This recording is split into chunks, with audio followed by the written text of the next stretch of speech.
Itinanggi ni na dating Senador Kiko Pangilinan at Bam Aquino na nakikipag-ugnayan sila sa alyansa ni Pangulong Bongbong Marcos para mapasama sa senatorial lineup ng administrasyon.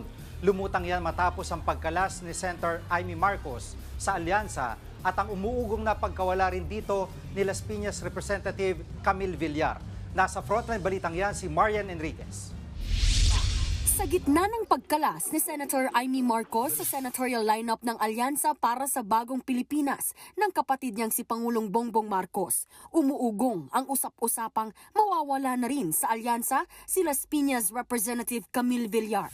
Matapos kasing arestuhin si dating Pangulong Rodrigo Duterte, absent na rin sa ilang campaign rally sa alyansa si Villar.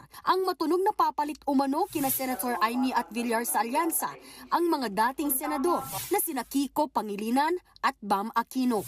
Pero nanggaling na mismo sa campaign manager ng alyansa na sina Votas Representative Toby Chanco na hindi totoong nakikipag-ugnayan sila kina Pangilinan at Aquino. Giit ni Chanco nananatiling matibay ang alyansa slate at nakaayon sa agenda ni Pangulong Marcos. Pati si Pangilinan itinanggi ang chismis. Walang kumakausap sa atin mula sa alyansa tungkol sa anumang coalition. No? Busy tayo sa kampanya. Sa kabila nito, bukas naman daw sila kung magkakaisa sa pagsusulong ng kanilang pangunahing advokasya. Mula pa naman nung umpisa, sinabi natin walang kulay ang gutom.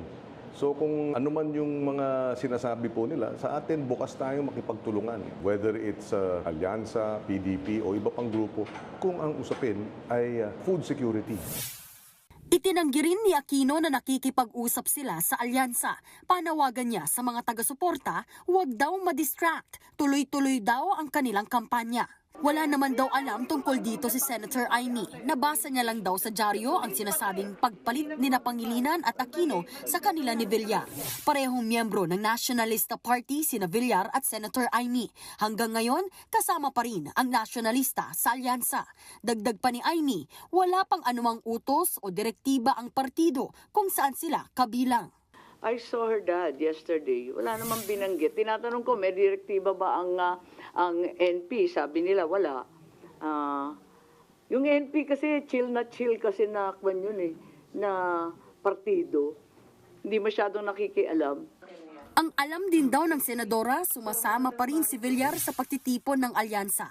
Wala pa namang pahayag tungkol dito si Villar at sa ngayon ay nananatili pa rin siyang bahagi ng alyansa para sa Bagong Pilipinas. Nagbabalita mula sa Frontline, Marian Enriquez, News 5. Mga kapatid, Jiggy Manikad po, iba na ang may alam at may pakialam sa panahon ngayon.